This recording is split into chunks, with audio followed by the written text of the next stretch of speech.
Olá investidor, seja bem-vindo ao canal. Eu sou o Dayholder e nesse vídeo eu vou falar contigo sobre a empresa AES Tietê. Provavelmente, se você acessou esse vídeo, é que está com dúvidas entre comprar a Tiet 3, Tiet 4 ou a Tiet 11. E eu fiz um resumo nesse vídeo de algumas informações bem interessantes, umas dicas bem legais para você conseguir tomar uma decisão mais adequada às suas intenções com essa ação. Nós temos dois tipos de ações e um papel, um certificado. Lá nós temos a Tiet 3, que é a ação ordinária, a ação do controlador. A Tiet 4, que é a ação preferencial, tem a preferência no recebimento de dividendos. E a Tiet 11, que é a Tiet 11, é um certificado de valores mobiliários. Qual que é a composição da Tiet 11? Aqui no site da B3, nós vemos aqui na seção Units, nós vemos aqui AES Tietê, que é a Tiet 11, é composta por uma ação ordinária, uma Tiet 3 e 4 ações preferenciais, a Tiet 4. Então, nesse quesito, eu não vejo muita vantagem comprar a Tiet 11, porque nós estamos comprando basicamente ações preferenciais. Se você pretende exercer o seu direito de voto na empresa, você não vai ter muito potencial. Você vai aportar em 5 ações e vai ter direito a um voto. Essa é a primeira questão. Pretendo exercer meu direito de voto, eu tenho que comprar a Tiet 3. Na composição acionária, temos aqui a AES Holding. Por trás da AES Tietê Brasil, nós temos a AES Corporation, que é uma empresa americana focada na geração de energia. Ela tem 61% das Tiet 3 e ela não tem aqui quase Tiet 4. Nós temos o BNDES Participações, que é uma subsidiária do BNDES, do Banco Nacional de Desenvolvimento. Tem 14% das Tiet 3 e tem 37% das Tiet 4. As centrais elétricas aqui, a Eletrobras, tem 4% das ONs e 10% das PNs. Então nós temos participação governamental. Se você não aceita isso, você não vai investir nas ações da AES Tietê. O free float, então, é de 20% nas ações ON, até um free float razoável, ainda é baixo pelo volume de ações, mas nós temos um free float de 52% nas ações PN. Então, se você é um grande investidor, você não vai conseguir comprar a 3 sem movimentar o preço. Aqui no formulário de referência da empresa, nós vemos os direitos das ações. Então aqui a gente tem informações como o tag along. Então a ordinária, que é 3, tem 100% de tag along.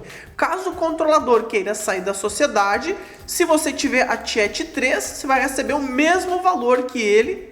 Na Tiet 4, que é a ação preferencial, também temos o 100% de tag along. E na Tiet 11, que são os certificados de depósito de valores mobiliários, eu tenho 100% também. Então eu tenho um direito de voto pleno. O que é voto pleno? Você pode votar em qualquer situação. Na Tiet 4 eu tenho o voto restrito. Eu não vou poder votar nas assembleias.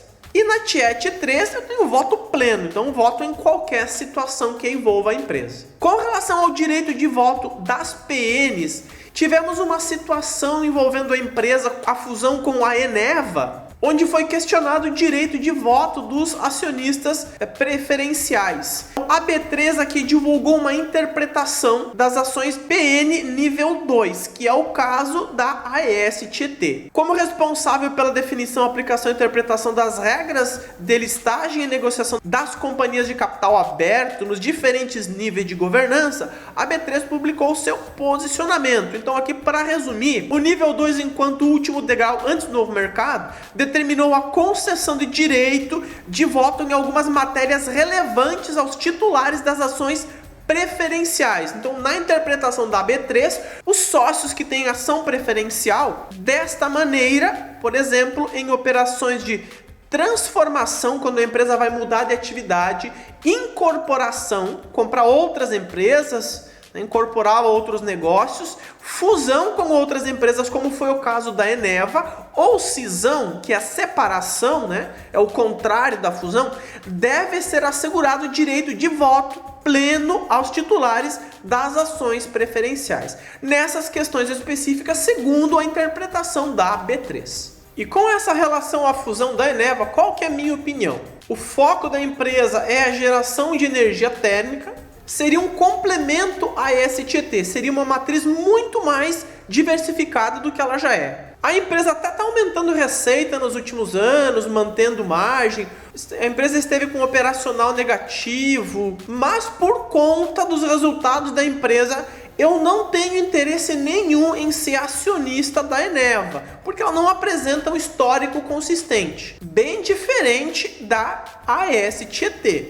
Teve aqui um ou outro trimestre, mas ela tem uma certa constância na apresentação de resultados. Falando aqui um pouco de dividendos, a gente vem no Estatuto Social da empresa. Inclusive, eu indico para que você entre aqui no RI da empresa e leia todo o Estatuto Social. Nós temos aqui no artigo 5, as ações preferenciais têm as seguintes características: prioridade no reembolso de capital, caso haja falência da empresa, enfim, os sócios da PN têm prioridade no recebimento, sem direito a prêmio no caso de liquidação da sociedade. Dividendos prioritários não cumulativos 10% maiores que os atribuídos às ordinárias. Então, se você tem a TIET 4, você vai receber 10% a mais do que a TIET 3. E o direito de participar dos aumentos de capitais decorrente da capitalização de reserva de lucros em igualdade de condições das ordinárias.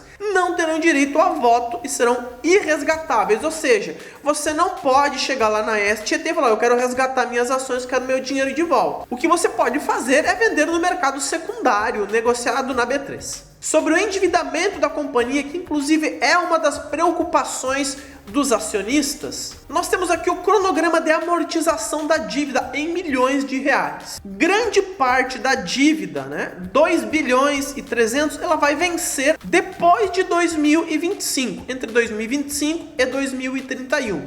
Então, até 2024, a empresa fez alguns investimentos bem interessantes, está diversificando a sua matriz de geração, ela não vai ter problema de endividamento e vai poder acumular caixa até 2025 para começar a pagar essa parte mais relevante. Os indexadores da dívida, mais ou menos meio a meio, metade é indexada ao CDI. Então, nesse momento que nós temos um CDI muito baixo, na casa dos 3%, 2%, isso sempre vai variando a cada reunião do Copom, o custo da dívida da empresa está barato, assim como o IPCA. Nós não temos uma inflação relevante, então não é um problema nesse momento. O custo médio da dívida vocês conseguem acompanhar por aqui. Custo médio em percentual, hoje ele está em mínima, nos últimos anos. E o prazo médio para dívida, ele está se alongando também, média aí de 5 anos. Os indicadores de endividamento, temos aqui a dívida líquida sobre o EBITDA ajustado, que tira aí os não recorrentes, baixou de 2,9 para 2,6, e a dívida líquida de 3 bilhões para 2 bilhões e 900, tendo em comparação o primeiro trimestre de 2019 e o primeiro de 2020. Hoje a matriz energética da empresa ela está bem diversificada, ela tem a matriz eólica, solar e hidroelétrica, com alguns ativos entrando em operação e em fase de aquisição.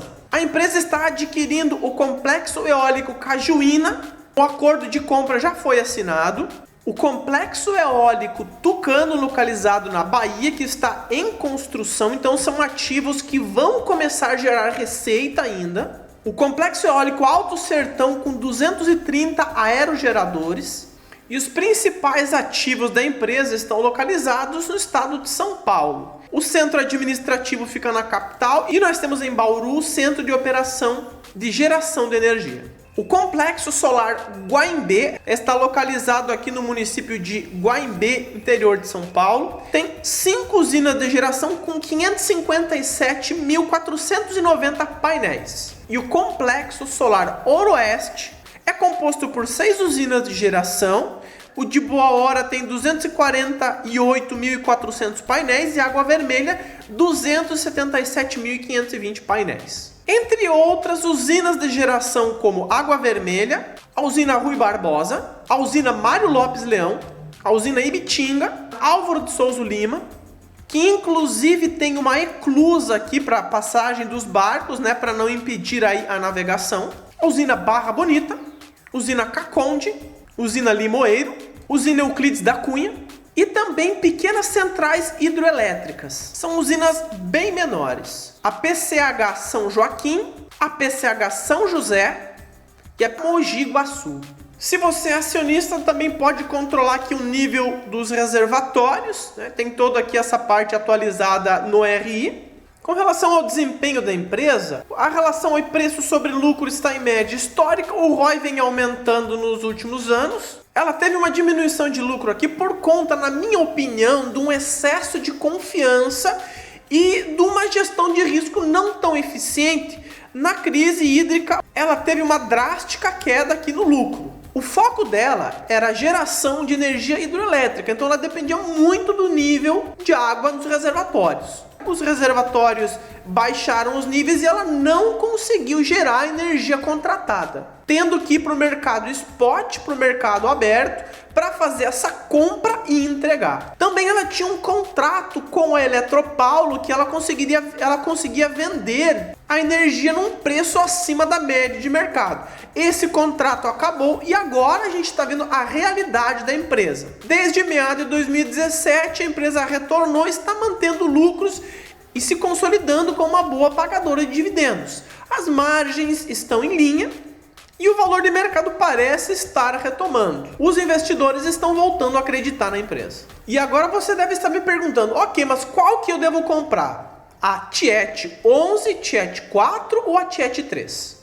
Uma questão a ser analisada, se você pretende fazer um trade na empresa, é verificar a liquidez. Na Tiet 3 a média de negociação é de 580 mil, a Tiet 4 aí tem 2 milhões de média e a Tiet 11 27 milhões. Então se você vai entrar com uma posição maior, talvez a liquidez da Tiet 11 faça mais sentido. Mas se você pensa em ser sócio, o que é o ideal? É sempre você ter a ação do controlador. Dependendo da tua posição, a liquidez da 3 é muito pequena. Inclusive, o que eu faço eventualmente é trocar a 4 pela 3 na minha carteira. Porque em momentos de queda, a Tiet 3, como ela tem uma liquidez menor, a pressão sobre ela, o impacto é maior. Então ela acaba ficando mais barata que a Tiet 4. Cabe você acompanhar isso. Mas como a Tiet 4 tem o 100% de tag along, recebe um dividendo maior, tem uma liquidez bem maior, talvez seja também interessante.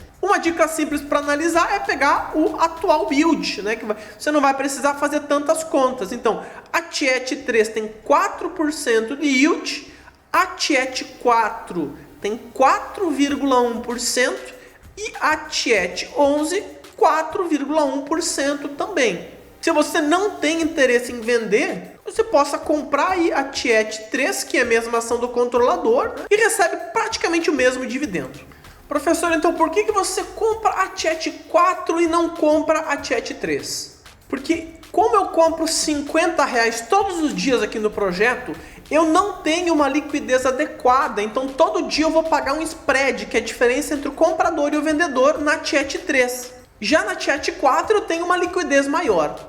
A empresa aprendeu um pouco com a rasteira que ela tomou na crise hídrica e agora está diversificando. Essa é uma estratégia que está diminuindo um pouco o risco da empresa. Ela está diversificando a sua matriz de geração. Com relação aos riscos, eu vejo que essa diversificação de matriz de geração está proporcionando mais estabilidade ao fluxo de caixa. Mas eu gosto de ver isso nas empresas. Empresas que tiveram problemas, mas tiveram também a capacidade de se reinventar e se proteger contra situações parecidas que podem acontecer no futuro.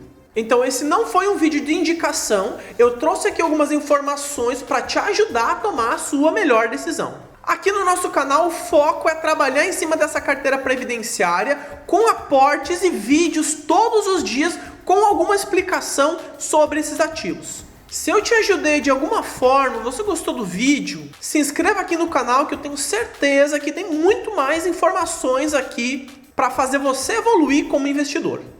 Ações da carteira, mochila nas costas e fui embora. Um abração, pessoal!